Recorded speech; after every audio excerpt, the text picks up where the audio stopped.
Guys ఈ వీడియోలో మనం ఏంటంటే రీసెంట్గా వచ్చిన interesting movie updates and facts గురించి అయితే డిస్కస్ చేద్దాం. ఓకేనా, లెట్స్ గో. అయితే ఇక్కడ ఫస్ట్ అండ్ మెయిన్ అప్డేట్ ఏంటంటే గాయ్స్, సెప్టెంబర్ 27న అంటే నిన్న దేవరా మూవీ రిలీజ్ అయింది కదా. అయితే కొన్ని ప్లేసెస్లో పాజిటివ్ టాక్ని అండ్ ఇంకొన్ని ప్లేసెస్లో నెగిటివ్ టాక్ని తెచ్చుకున్న ఈ మూవీ ఓన్లీ ఫస్ట్ డేనే మన ఇండియాలో దాదాపుగా 77 కోట్లు కలెక్ట్ చేయగా ఓవర్సీస్లో దాదాపుగా 63 కోట్లు కలెక్ట్ చేసిందంట. అంటే ఓవరాల్ వరల్డ్ వైడ్గా డే 1లో 140 కోట్లు కలెక్ట్ చేసిందన్నమాట. సో చూడాలి మరి ఈ మూవీ థియేటర్స్లో ఇంకెన్ని రోజులు ఆడుతుందో అండ్ ఇంకా ఎన్ని కలెక్షన్స్ రాబడుతుందో.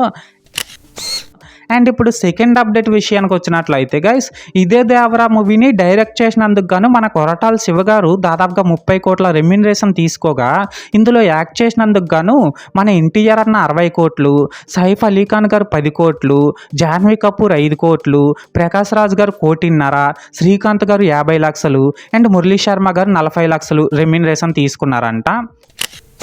అండ్ ఇప్పుడు థర్డ్ అప్డేట్ విషయానికి వచ్చినట్లయితే గైస్, ఇదే దేవరా మూవీని థియేటర్స్లో చూసేటప్పుడు అందులో దావూదీ సాంగ్ కనిపించలేదు కదా. అయితే అసలు ఏం జరిగిందంటే గైస్, ఆ దావూదీ సాంగ్ని మూవీ కంప్లీట్ అయిపోయిన తర్వాత ఎండ్ టైటిల్స్ దగ్గర పెడదాం అనుకున్నారంట. కానీ సీక్వెల్కి లీడ్ ఇచ్చిన తర్వాత మళ్ళీ సాంగ్ ప్లే చేస్తే బాగోదేమో అని చెప్పి దాన్ని లేపేశారంట. అయితే ఏదేమైనప్పటికీ ఆ సాంగ్ మూవీలో లేకపోవడం కూడా మూవీకి కొద్దిగా మైనస్ అయిందనే చెప్పాలి. కరెక్టే కదా. అండ్ ఇప్పుడు ఫోర్త్ అప్డేట్ విషయానికి వచ్చినట్లయితే గైస్, డైరెక్టర్ నితేష్ తివారీ గారి డైరెక్షన్లో రణబీర్ కపూర్ అండ్ మన సాయి పల్లవి గారు వీళ్ళిద్దరూ లీడ్ యాక్టర్స్గా ఫ్యూచర్లో రామాయణ అనే మూవీ రాబోతుంది కదా.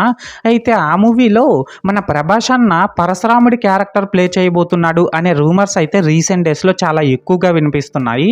సో చూడాలి మరి ఇది ఎంతవరకు నిజమో.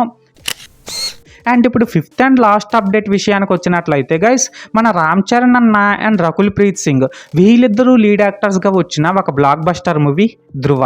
అయితే ఈ మూవీలో అరవింద్ స్వామి గారు ప్లే చేసిన విలన్ రోల్ ఉంది కదా. అయితే ఆ రోల్ కోసమని ఈ మూవీ టీం వాళ్ళు ఫస్ట్ మన రాజశేఖర్ గారిని అప్రోచ్ అయ్యారంట. కానీ మన రాజశేఖర్ గారు మాత్రం ఆ రోల్ని రిజెక్ట్ చేసేయడంతో అప్పుడు ఆ మూవీ టీం వాళ్ళు అరవింద్ స్వామి గారిని క్యాస్ట్ చేయాల్సి వచ్చిందంట. అయితే ఏదేమైనప్పటికీ ధృవ మూవీ మాత్రం సూపర్ ఉంటుంది. కరెక్టే కదా. సో మొత్తానికి చూశారు కదండి గైస్, రీసెంట్గా వచ్చిన మూవీ అప్డేట్స్లో నాకైతే ఈ 5 ఇంట్రెస్టింగ్గా అనిపించాయి. అయితే ఈ వీడియో ఒకవేళ మీకు నచ్చినట్లయితే ఈ వీడియోని లైక్ చేసి మన ఛానల్ని వెంటనే సబ్స్క్రైబ్ చేసుకుని నన్ను కొద్దిగా సపోర్ట్ చేయండి. ఓకేనా. This is Lokesh signing out. జై హింద్.